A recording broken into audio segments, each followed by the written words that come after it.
안녕하세요. 행복한 하루 되시고 매사에 최선을 다하셔서 성공하는 인생과 더불어 부자 되시기 바랍니다. 저 역시 아침에 눈을 뜨면 보람 있는 생을 위해 최선을 다하고 성공하는 인생을 위해 열심히 노력합니다. 오늘 영상의 제목은 부동산 투자의 정석, 생초보부터 고수까지 성공 투자 방법을 알기 쉽게 정리해드리기 위해서 제 국세청 근무 경험과 부동산 실무 경력 노하우를 전격 공개를 해서 여러분들께 작은 도움이라도 되고자 합니다. 오늘 강의의 초점은 제가 국세청 재직 시 재직기간 대부분을 부동산 조사관실과 양도세, 상속세 업무를 담당을 하며 수많은 부동산 투자자들의 사례를 그동안 보아왔고, 또 퇴직 후에는 부동산 투자 관련 업무를 몇 년간 경험을 했기 때문에 제가 가진 노하우를 하나둘씩 여러분들께 전해드리고자 하는 것입니다. 퇴직 후에 잠시 세법 강의는 좀 했었습니다만 이렇게 또 부동산 강의를 하리라고는 저도 전혀 예상을 하지 못했는데요. 직장 은퇴 후에 소일거리로 3개월 전부터 유튜브를 시작을 하다 보니까 산울TV 시청자분들께 하나라도 도움이 되는 유익한 정보를 드려야 되겠다는 생각을 하고부터 제가 가장 잘할 수 있는 세법과 부동산, 그리고 제 취미인 해외여행과 사진 그리고 영상 등을 제작을 하면서 여러분들을 즐겁게 그리고 유익한 정보를 드리려고 노력하고 있습니다. 본격적인 부동산 강의에 앞서 우선 투자라는 것이 무엇인지 잠깐 짚어보도록 하겠습니다. 투자란 일정 기간 동안 수익을 창출하기 위해서 자신의 자본을 투입하는 행위라고 정의할 수 있겠는데요. 그러면 투자 대상을 어떤 것으로 할 것이냐? 여러 종류가 있겠죠. 부동산, 주식, 예금, 가상화폐, 금 등 다양할 텐데요. 여기서 여러분들이 정말 평생을 살아가면서 잘 새기셔야 할 것은 본인의 여유 자금을 투자하는 데 있어 투자론적으로만 본다면 자신의 투자 규모 자금 한도 내에서 적절히 포트폴리오를 구성하는 방법이 좋다고들 얘기를 하는데, 이를테면 안정적인 부동산의 50% 이상, 예금이나 주식 등의 한 30% 내외, 나머지 1-20%는 예기치 못한 상황을 대비해서 현금을 가지고 있는 게 좋다, 이렇게들 얘기를 합니다. 하지만 제 인생 경험을 토대로 말씀을 드린다면 요즘처럼 제로금리 시대는 부동산의 70% 이상, 나머지 20-30%는 예금 등 현금성 자산으로 보유하시는 게 좋을 것 같다는 말씀을 드립니다. 금리가 낮다 보니 적당히 예금을 통해서 이자 수익을 기대할 만한 상품 찾기가 매우 어렵고, 그래서 요즘 너나 할 것 없이 시중 유동자금이 마땅히 갈 곳이 없기 때문에 부동산으로 몰려서 부동산 값이 상승할 수밖에 없는 구조가 된 것입니다. 여기서 꼭 한 가지 제 경험에 비추어 한 말씀 드리자면, 평생 여윳돈 생기시거든 꼭 부동산에만 투자하시겠다고 다짐하시기 바랍니다.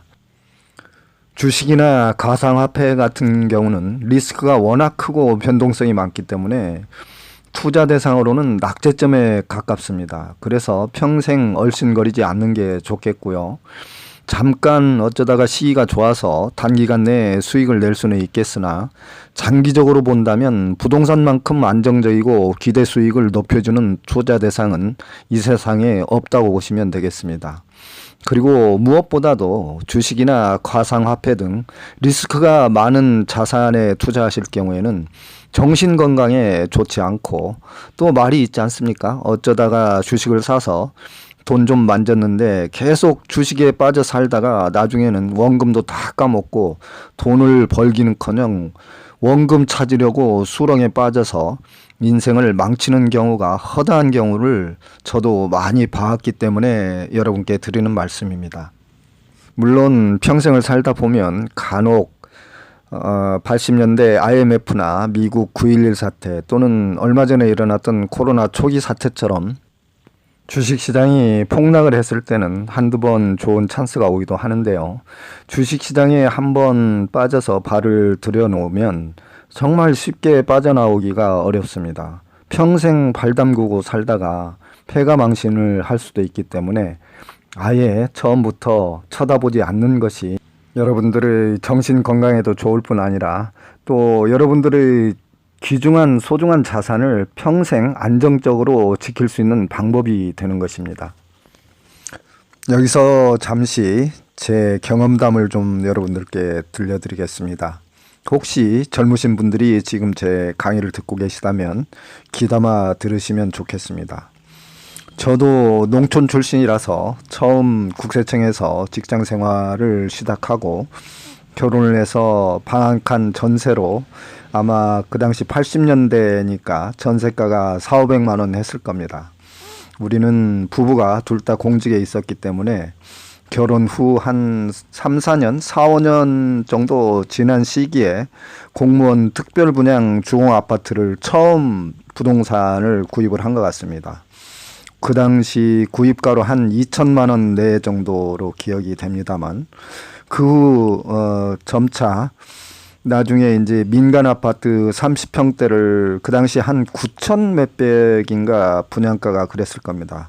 그 돈을 모아서 좀 민간 아파트를 분양을 받았고 또 그 이후에는 제가 송파 쪽에 주공 아파트를 전세를 끼고 주택을 추가로 하나 더 매수를 한 적이 있었는데요. 그렇기 때문에 아마 전세를 끼고 샀기 때문에 집가의 아마 절반 정도 제 돈이 투자가 된 것 같습니다. 그래서 그곳 주공 아파트가 잠실 주공 아파트가 오늘날 재건축이 되어서 지금 잠실 아파트 단지가 되었는데 아마 그 당시 가격으로 비교한다면 지금 10배에서 15배는 상승을 한 것 같습니다. 그리고 또 한 30여 년 전쯤에 제가 토지를 좀 산 적이 있었는데요. 그 당시 제주도 임야를 좀 샀었는데 그 당시 아마 목장용지였던 것 같아요. 평당 한 3, 4만 원, 4, 5만 원 그 안쪽으로 주고 산 것 같은데 그야말로 어마어마하게 그 이후에 올라가더군요. 중간에 중개업소에서 어떻게 알고 땅값이 많이 올랐으니 팔 생각이 없느냐고 중간에 자꾸 연락이 오곤 했었는데 그걸 팔지 않고 저는 보유를 하고 있었어요. 그랬더니 나중에 중국인들이 제주도에 많이 몰려오면서 한때 제주도 땅을 중국인들이 거의 뭐 싹쓸이 하다시피 매수를 하는 바람에 그 당시 가격이 폭등을 했습니다. 제주도 가격이. 이렇듯 부동산은 잘만 선택을 하면 매우 안정적이고 높은 기대 수익을 여러분들께 안겨줄 겁니다. 즉 여유 자금을 부동산에 묻어두면 나중에 진주가 되는 것이고 주식에 묻어둔다면 그건 흙먼지와 같아서 언젠가는 바람에 날려서 어디론가 싹 날아가 버립니다. 따라서 여러분들도 제 경험담 등을 통해서 부동산 투자에 얼마나 신중을 기해야 하는지 그리고 중요한지 등을 좀 인식을 해주시면 좋겠습니다. 또 여담으로 한 말씀 더 드리자면 제가 베이비 부머 세대이기 때문에 지금은 주변의 친구들도 직장 생활하는 사람들은 대부분 퇴직이나 은퇴를 했고 현업에 종사하는 친구들을 보면 의사나 변호사, 세무사, 회계사, 건축사 등 자유 전문 직업자들과 안정적으로 자신의 법인 회사를 일구었거나 자영업을 잘 유지해온 친구들은 아직도 왕성히 현업에 종사하면서 일을 하고 있습니다.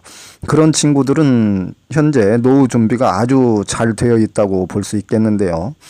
또 어떤 친구들은 젊어서 자신의 재산 관리나 또 경제 활동을 잘 하지 못해서 나이 들어서도 노동 현장에 나가야 한다거나 알바를 해야 하는 친구들도 더러 있죠. 그렇기 때문에 젊어서 경제 활동, 특히 자신의 재산 관리가 얼마나 소중한 것인지 그것이 은퇴 이후의 자신의 삶의 질을 결정하는 요소가 되는 것입니다. 제 강의를 들으시고 여러분들 모두가 성공적인 인생이 되시기를 진정으로 바라는 바입니다. 그래서 우리 부모 세대들이 죽으라고 본인은 일을 해서 자식들을 가르치려고 했던 것이죠. 피땀 흘려 노동한다는 것이 얼마나 고된 일인지 스스로 알기 때문이었을 겁니다. 부동산 투자를 위해서 어떤 것들이 필요하고 또 어떤 준비를 해야 되는지 한번 알아보겠습니다. 우선 얼마만큼의 현금성 자산을 보유하고 있어야 되겠고요. 둘째로는 어떤 부동산 물건을 취득할 것인지, 토지를 사서 지가 상승을 노린다거나 기존 아파트를 사거나 또는 분양, 조합원 입주권 등 또는 단독주택이나 연립 다세대 주택을 투자하는 주택 구입의 방법, 아니면 상가를 사서 안정적인 임대 수입을 노리는 방법 등 여러 가지가 있겠고요. 세 번째로는 정보가 필요합니다. 아무 지역이나 산다고 다 오르는 게 아니기 때문에 부지런히 뉴스나 인터넷 등 부동산 정보를 수집하고 또 아파트 분양 현장에 직접 본인 발로 뛰어가서 직접 눈으로 확인을 해보며 발품을 팔아야 되겠고요. 다음으로는 해당 부동산 물건에 대해서 수익률 분석을 꼼꼼히 챙겨봐야 됩니다. 예를 들어서 주택을 구입한다면 전세 보증금, 월세 등 투자 원금 대비 수익률을 체크를 해보고, 상가라면 임대 보증금과 월세가 매월 어느 정도 들어오는지 등등을 자기의 그 원금 투자 대비 수익률을 좀 정확히 따져볼 필요가 있습니다. 그렇게 해서 투자 대상 물건과 지역을 선정을 했다면 다음으로는 정부 규제 정책과 세금 문제를 검토를 해보고 최종적으로 이제 본인이 어떤 물건을 취득을 해야 되겠다고 마음을 굳혔으면 마지막으로 부동산 등기의 권리를 분석을 해보고 부동산 등기상에 혹시 근저당이나 지상권 등 물건의 하자는 없는지, 또 실소유주는 정확한지, 그런 사항들을 확인한 후에 최종적으로 중개업소에 가서 계약서를 작성을 해야 되겠죠. 그렇다면 부동산 유형별로 세부적인 투자 분석을 해보도록 하겠습니다. 우선 최근에 가장 핫한 아파트에 대해서 먼저 살펴보겠습니다. 아파트를 구입하는 방법은 기존에 입주된 아파트를 살 것인지, 아니면 갭 투자를 노릴 수 있는 신규 분양을 받을 것인지, 신규 분양을 받기 위해서는 청약통장에 가입을 하고 분양 조건, 즉 청약통장 가입 기간, 무주택 기간, 자녀수, 생애 최초 분양 등 유리한 조건인지를 좀 체크를 해보시고, 또 조합원 입주권을 산다거나 아니면 노후화된 아파트나 연립주택단지 등 재개발, 재건축이 가능한 주택을 사거나 조합원 입주권을 매수하는 방법이 있겠습니다. 다음으로는 위치, 교통, 학군, 주변에 혐오시설은 없는지, 그런 것들을 좀 아파트의 그 주변 환경 요소를 잘 검토를 해야 되겠습니다. 최고로 수익 극대화를 위해서는 분양을 받는 것일 텐데요. 이때는 우선순위가 강남, 송파, 강동권과 용산, 광진 등에 속해 있거나 지리적으로 그런 강남권, 수도권에 가까운 위치를 선택을 하셔야 됩니다. 그 다음으로는 수도권과 인접한 수도권의 분당, 판교, 수지, 용인, 하남, 일산, 구리 등을 노려보는 것이 좋겠고요. 또 여기서 한 가지 말씀을 드리고 싶은 것은, 지방에 사시는 분들은 어떻게든 현재 지방에 살고 있더라도 부동산 투자에 관심이 있으시다면 서울이나 수도권 등 대도시에 주택을 구입을 하셔야 되겠습니다. 한 예로 제 친구 중에 한 친구는 처음부터 똑같은 직종인데도 발령을 지방으로 받아서 지방에서 직장 생활을 하다 보니까 평생 지방에 아파트 한 채를 구입해서 살고 있고, 또 한 친구는 서울에서 직장 생활을 하기 때문에 서울 아파트를 구입을 했는데 수십 년이 흐르다 보니까 두 사람의 집값 차이는 엄청난 차이가 나는 겁니다. 서울 등 수도권은 최소 10억 이상 수십억이 가는 아파트도 존재를 하는데 지방 아파트는 겨우 고작 해봐야 3, 4억, 5, 6억 이 정도 갈 것 같습니다. 그러니 두 친구의 노후 생활에 있어서 재산을 만약에 처분한다고 했을 때 두 사람의 재산 가치는 엄청나게 차이가 발생되게 되는 것입니다. 어쨌든 결론적으로 아파트나 부동산을 구입을 할 때는 자금 여유만 되신다면 우선적으로 강남, 송파, 강동, 그도 아니라면 수도권에서 분당, 하남, 판교, 구리 등 핫한 지역을 노려보시는 게 좋겠고요. 또한 아파트 층수를 선택을 하실 때도 1층이나 저층은 가급적 피하시는 게 좋습니다. 그리고 무주택자나 1주택자라고 하더라도 기왕이면 자기가 평생 거주를 하면서 집값도 상승하게 되면 그것도 결국은 투자가 되는 것입니다. 자기가 살 집이고 난 하나의 주택밖에 없으니까 나는 투자가 아니라고 생각하실지 모르겠지만 1주택자라 할지라도 일정한 세월이 흐른 뒤에는 가격 차이가 엄청나게 많이 나기 때문에 여러분들이 노후 생활을 하는 데 있어서도 일정한 시점에 자기 재산을 처분을 한다고 했을 때 수도권이나 서울에 사는 친구들은 많은 재산을 가지게 되는 것이고 지방에 사시는 분들은 자기의 주택을 처분을 해도 불과 몇 푼밖에 안 되기 때문에 같은 대한민국에 살면서도 지역적으로 달리 살았다는 이유만으로 노후에 상대적 박탈감을 느끼게 되는 것입니다. 이상으로 부동산 투자의 개괄적인 투자 개념과 제 경험담 등 아파트 투자 방법 등을 살펴보았는데요. 오늘 강의는 여기서 마치고 다음 기회에 좀 더 상세히 부동산 투자 대상별 구입 방법, 분양권 당첨 방법, 부동산 등기 분석 방법 등을 준비하도록 하겠습니다. 제 지난 유튜브 영상에 부동산 세금, 1세대 1주택 비과세, 종부세, 부동산 전망 등 다양한 부동산 관련 세금 상식 등의 자료가 있기 때문에 궁금하신 분들은 제 지난 유튜브 영상을 참고해 보시기 바랍니다. 오늘 함께 시청해 주셔서 감사하고요. 다음에 또 더욱 유익한 영상으로 여러분들을 찾아뵙겠습니다. 감사합니다.